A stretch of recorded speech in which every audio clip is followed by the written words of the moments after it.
Bible ఉన్న వారందరికీ కూడా బైబిల్ గ్రంథంలో నుంచి కీర్తన గ్రంథం 24వ కీర్తన 3వ వాక్యమును చదువుకుందాం. యెహోవా పర్వతమునకు ఎక్కదగిన వాడు ఎవడు? ఆయన పరిశుద్ధ స్థలములో నిలువదగిన వాడు ఎవడు? Question mark. ఈరోజు దేవుడు 2 ప్రశ్నలు వేస్తున్నాడు. దేవుడు వేసిన 2 ప్రశ్నలు ఏంటి? మొదటి ప్రశ్న, యెహోవా పర్వతమునకు ఎక్కదగిన వాడెవడు? నెంబర్ 1.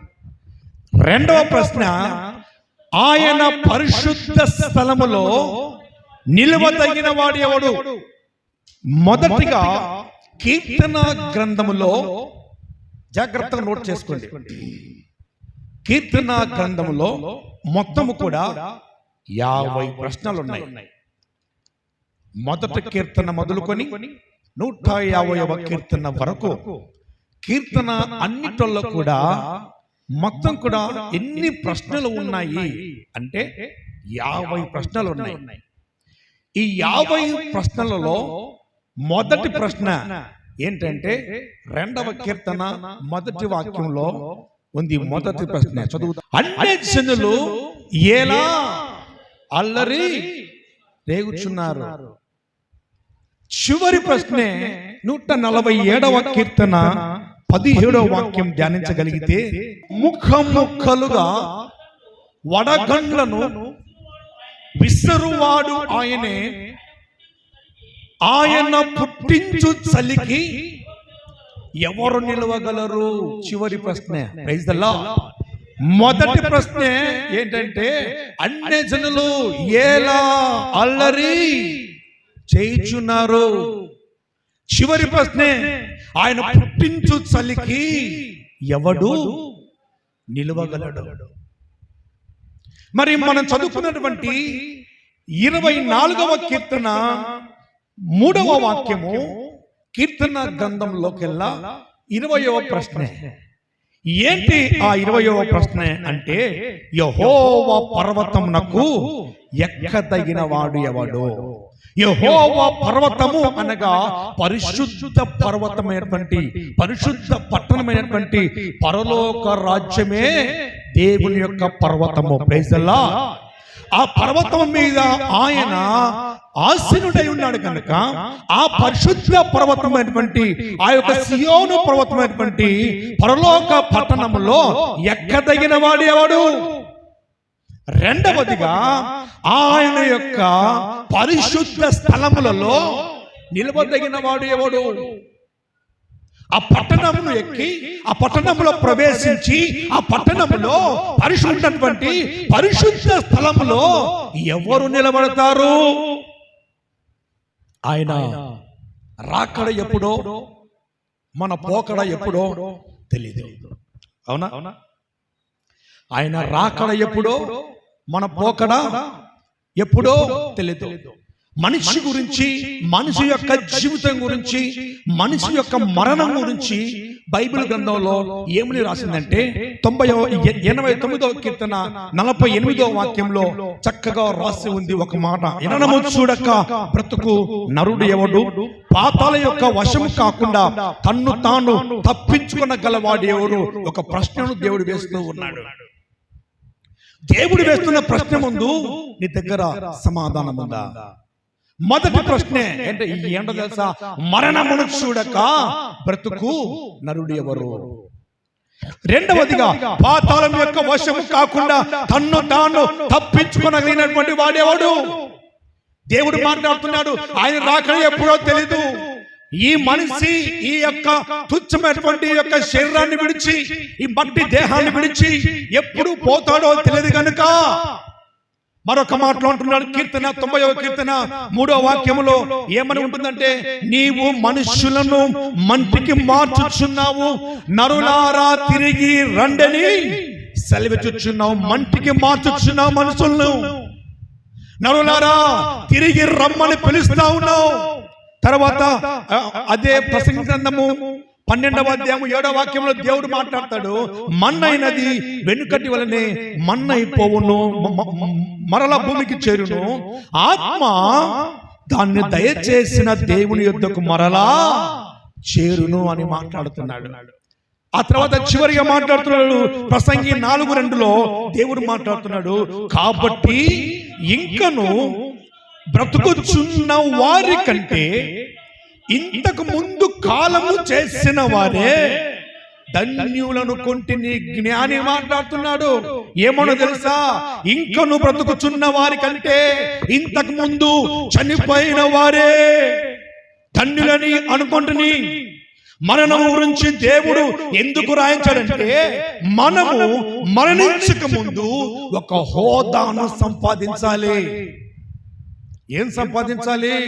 మనము మరణించక ముందు ఒక హోదా సంపాదించాలి. హోదా అంటే డబ్బు కాదు, హోదా అంటే పేరు కాదు, హోదా అంటే ప్రత్యేకతలు కాదు, హోదా అంటే ఆస్తులు అంతస్తులు సంపాదించుకొని పెట్టుకోవడం కాదు. ఈ భూమి మీద దేవుని రాకడా, ఈ భూమి మీద నీ పోకడ ఎప్పుడో తెలియదు కనుక ఇంకా దీపం ఉండగానే నీ యొక్క జీవితాన్ని, నీ కుటుంబాన్ని చక్క పెట్టుకోవాలి. అయితే నువ్వు చనిపోక ముందుకు ఏమి చేయాలో తెలుసా? నువ్వు నేను దేవుని పరిశుద్ధ పట్టణములో నివసించాలి.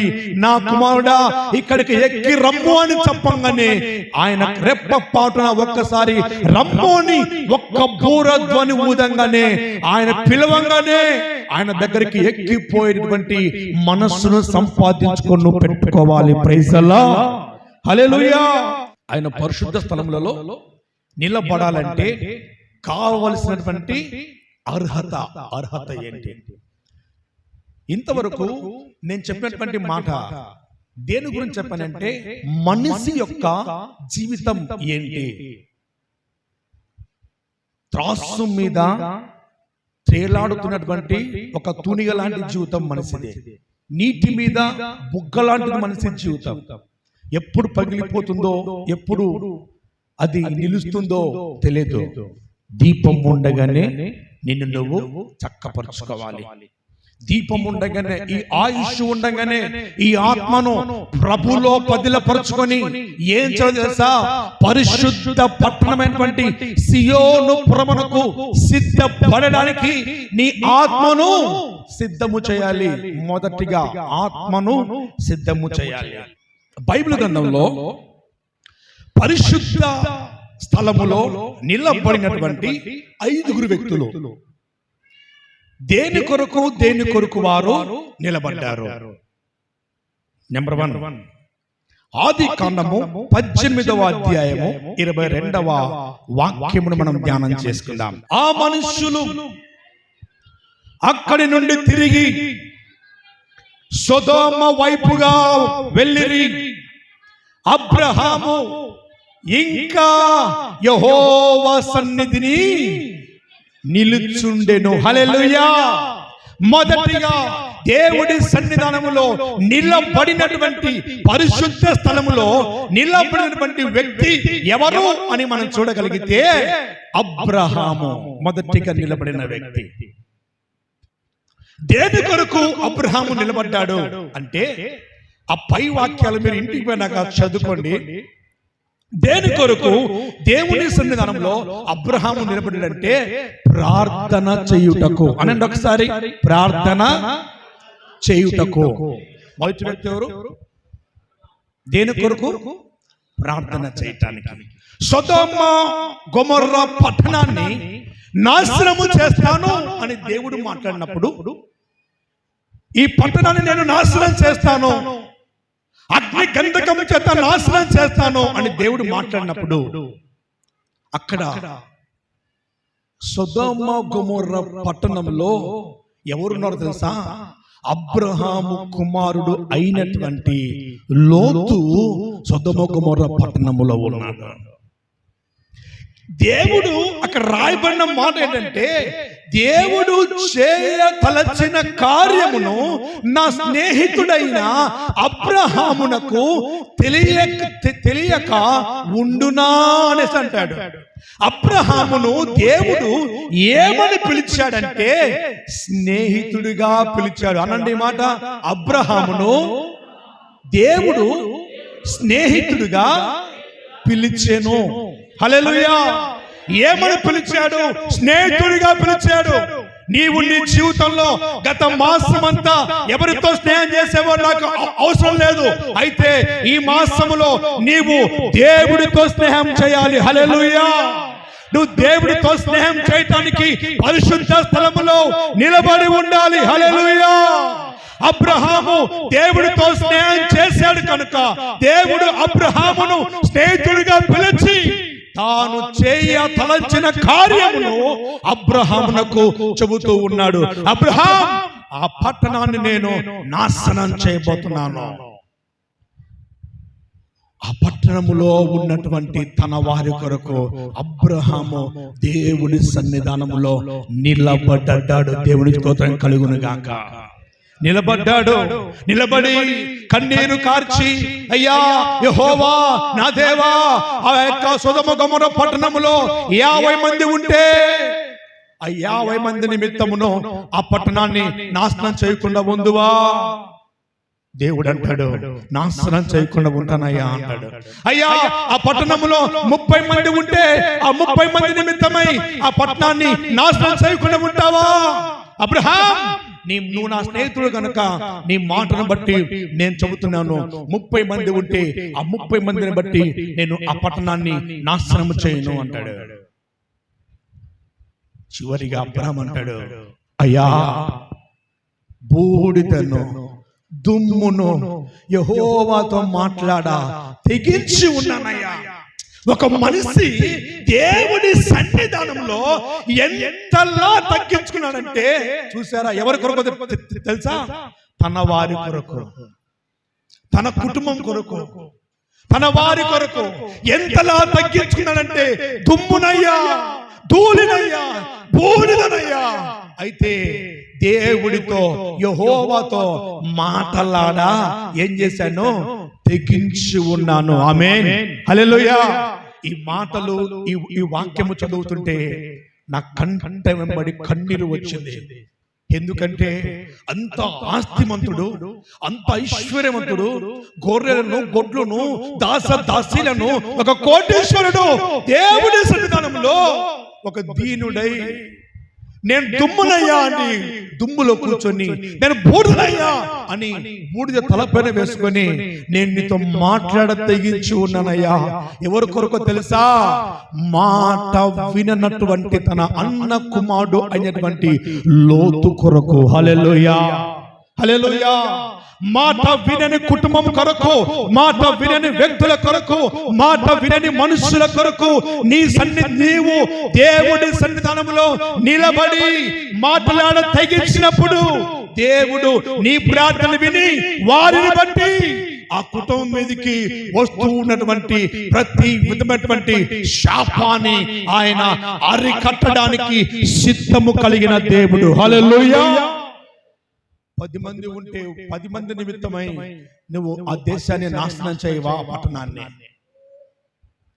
దేవుడు అంటాడు, అబ్రహాం 10 మంది నిమిత్తమై నేను ఆ పట్టణాన్ని నాశనం చేయను అంటాడు.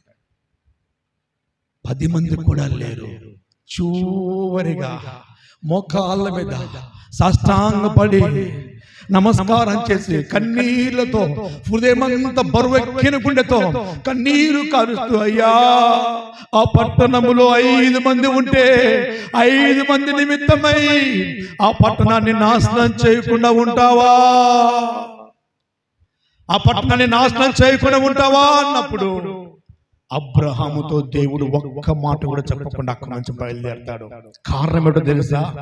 అబ్రహాము పరిశుద్ధ స్థలములో నిలబడిన తరువాత ఆయన కన్నీరు కార్చి ప్రార్థన చేస్తున్నప్పుడు ఆయన దేవుణ్ణి అడుగుతున్నటువంటి ఆ యొక్క విధానమును బట్టి దేవుడి మనసు చెల్లించిపోయి, అబ్రహామా, వాడు మాట వినని మనిషి కదయ్యా, వాడు మాట వినక లోకంలో పడిపోయి, లోకంలో దాసోహమైపోయి, లోకానికి అయిపోయి వాడు విచారం చేస్తున్నాడు, పాపము చేస్తున్నాడు, ఇంతలా లోకానికి బానిస అయిపోయాడు కదయ్యా, వాడి కొరకు నువ్వు ఇంతలా తగ్గించుకుని నువ్వు ప్రార్థన చేస్తున్నావే అని కన్నీరు కాల్చి, అది దేవుడు చూడలేక సమాధానం చెప్పకుండా అక్కడి నుంచి వెళ్ళి ఆ యొక్క సొదొమ గొమొర్రా పట్టణంలో 5 మంది ఉన్నటువంటి ఆ యొక్క లోతు భార్యను, లోతు యొక్క 2 కుమార్తెలను తీసుకొని ఆయన ఏం చేశాడంట, ఆ యొక్క సొదొమ గొమొర్రా పట్టణం నుంచి వారిని విడిపించి ఆ పట్టణాన్ని నాశనము చేశాడంట. హల్లెలూయా,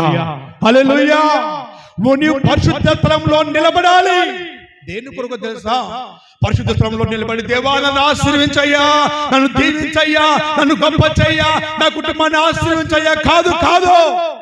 ఆ ప్రార్థన చేయమాకు. నువ్వు పరిశుద్ధ స్థలంలో నిలబడి మాట వినని నీ వారి కొరకు ప్రార్థన చేయి. రక్షణ లేని నీ వారి కొరకు ప్రార్థన చేయి. రక్షణ పొందని నీ వారి కొరకు ప్రార్థన చేయి. ఈరోజు నీ కండ్ల ముందే నీ యొక్క అన్న కొడుకు నువ్వు వేరే వాళ్ళు కొడితే నువ్వు ఊరికే ఉంటావా?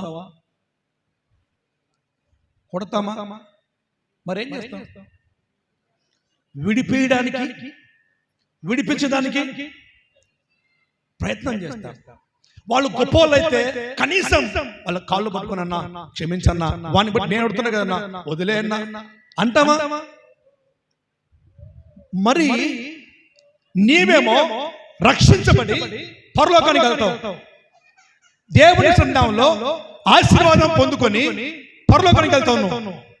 మరి నీ కుటుంబ సభ్యుడు మారు మనసు లేనివాడు నరకంలో కాలిపోతూ ఉంటాడు. వాడు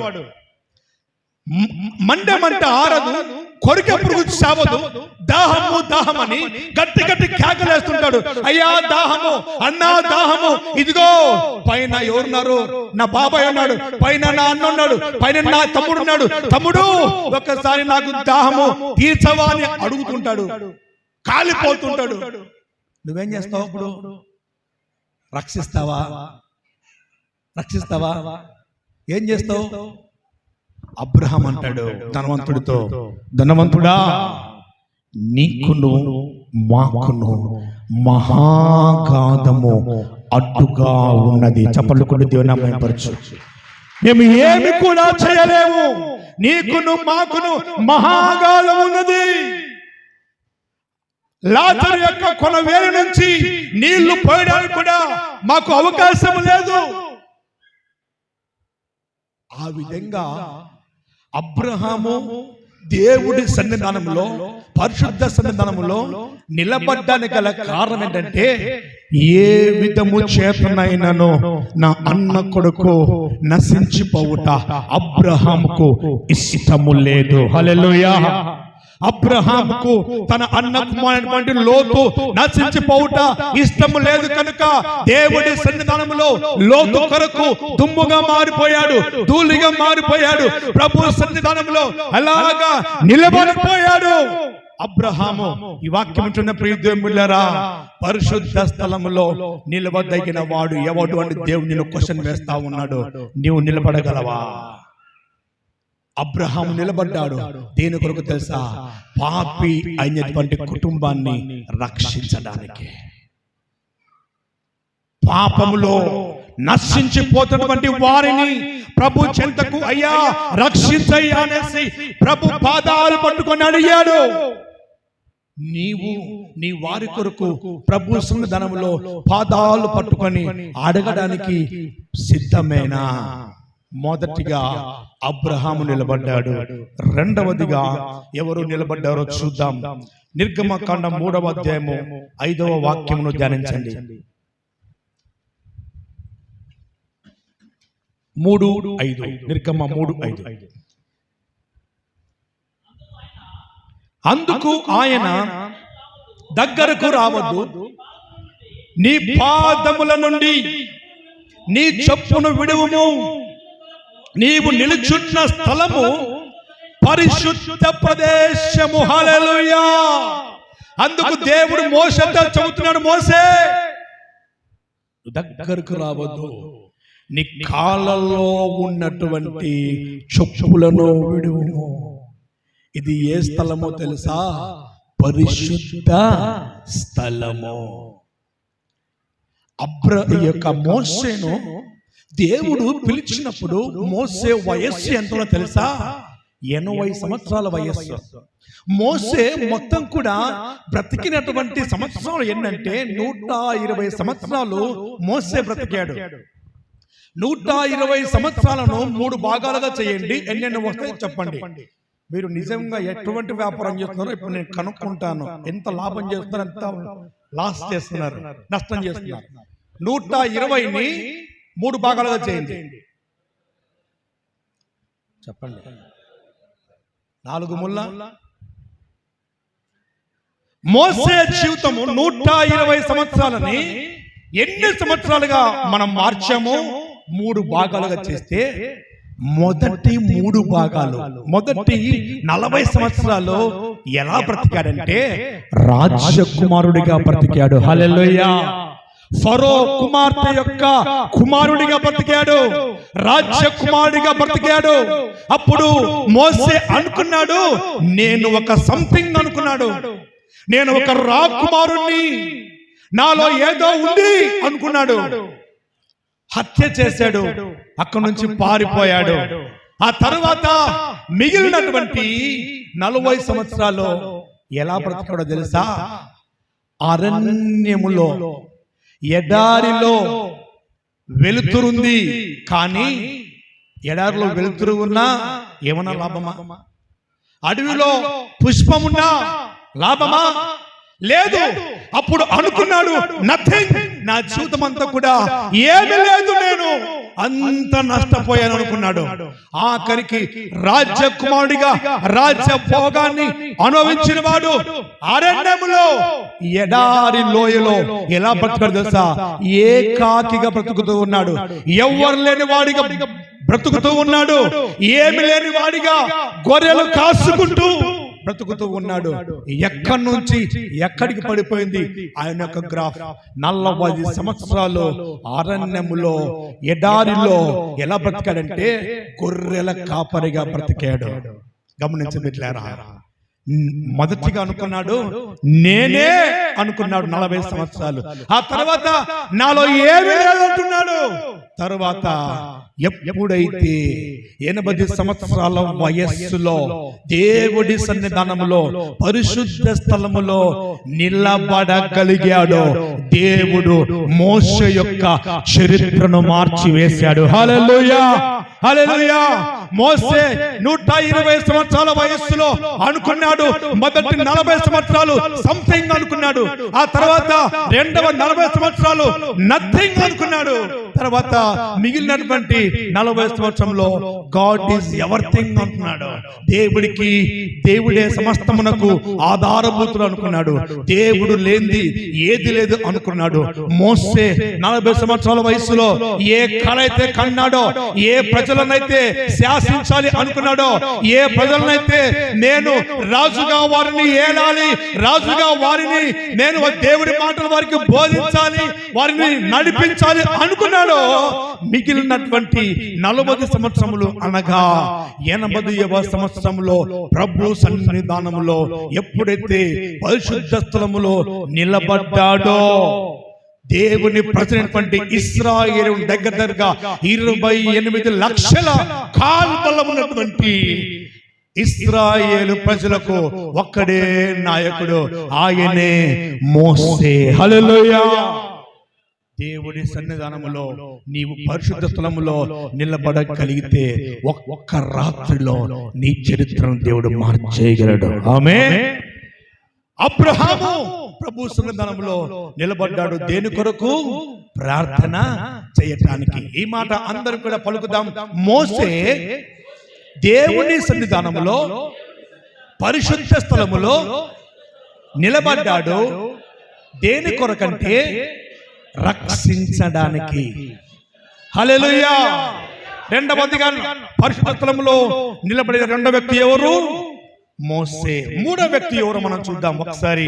యెహోషువ గ్రంథము 5వ అధ్యాయము 15వ వాక్యమును ధ్యానం చేసుకుందాం. అందుకు యెహోవా సేనాధిపతి, నీవు నిలిచి ఉన్న ఈ స్థలము పరిశుద్ధమైనది, నీ పాద రక్షలు తీసివేయమని యెహోషువతో చెప్పగా యెహోషువ అలాగు చేసెను. హల్లెలూయా.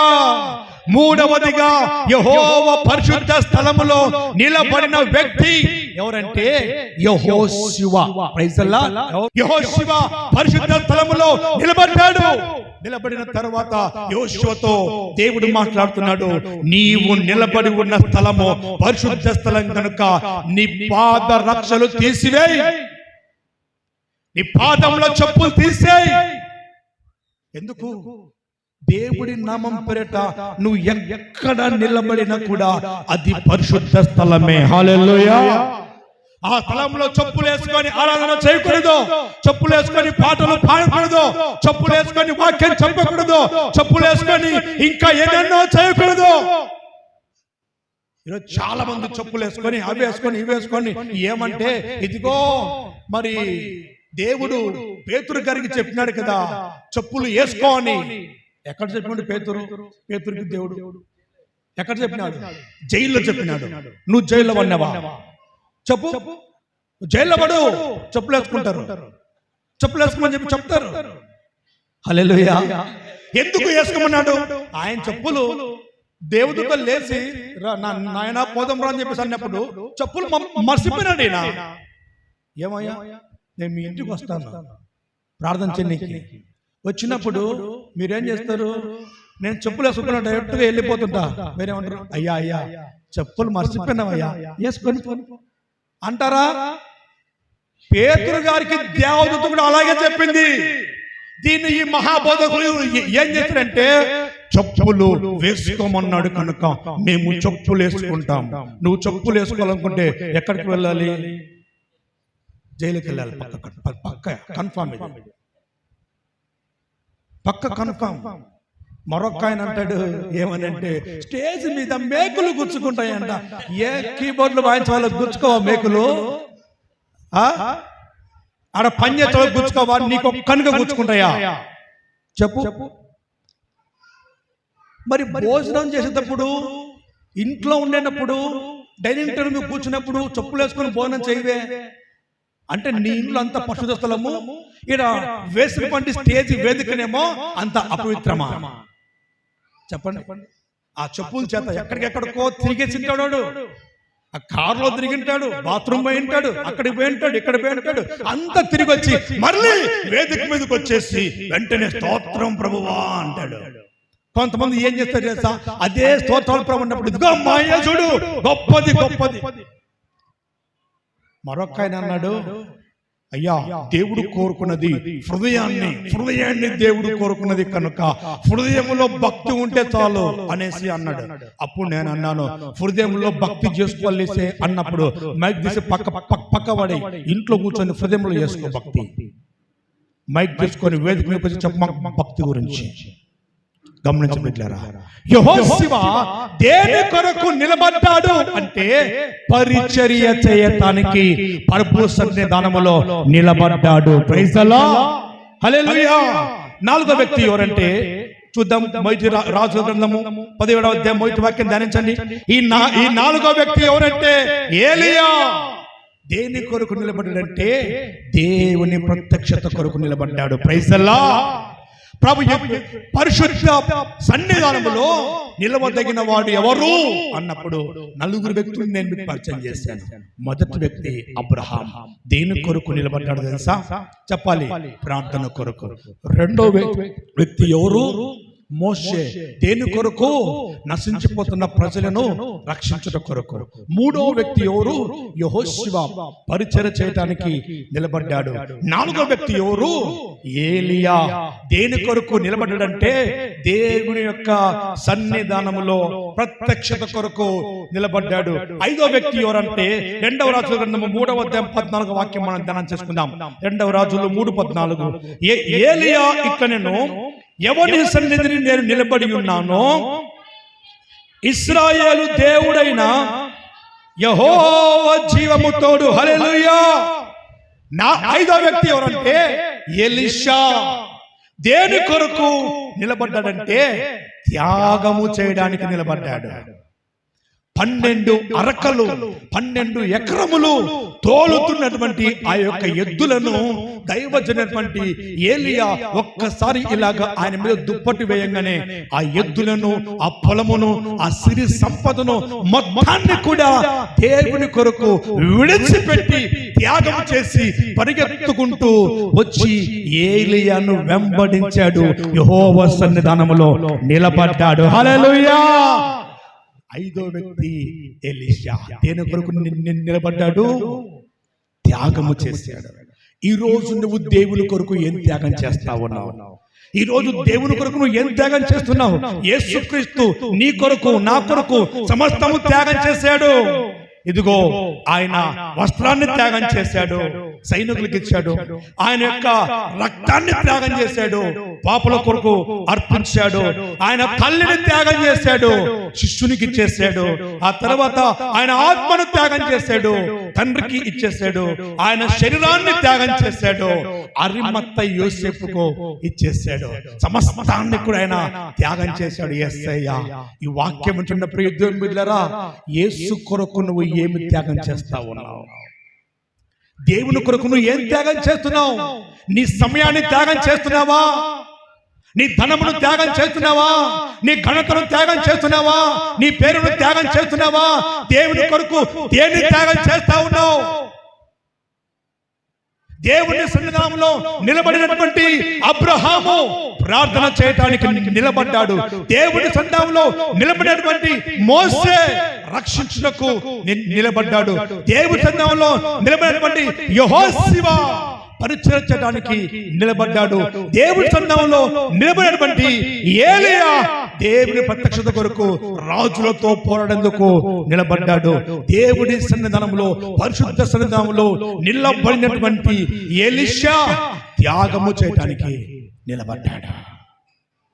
దేవుడు నీకు వేస్తున్న ఒక క్వశ్చన్ ఏమన్నో తెలుసా? ధ్యానించిన ఒకసారి 24వ కీర్తన 3వ వాక్యం. యెహోవా పర్వతమునకు ఎక్కదగిన వాడు ఎవడు? ఆయన పరిశుద్ధ స్థలములలో నిలబడిన వాడు ఎవడు?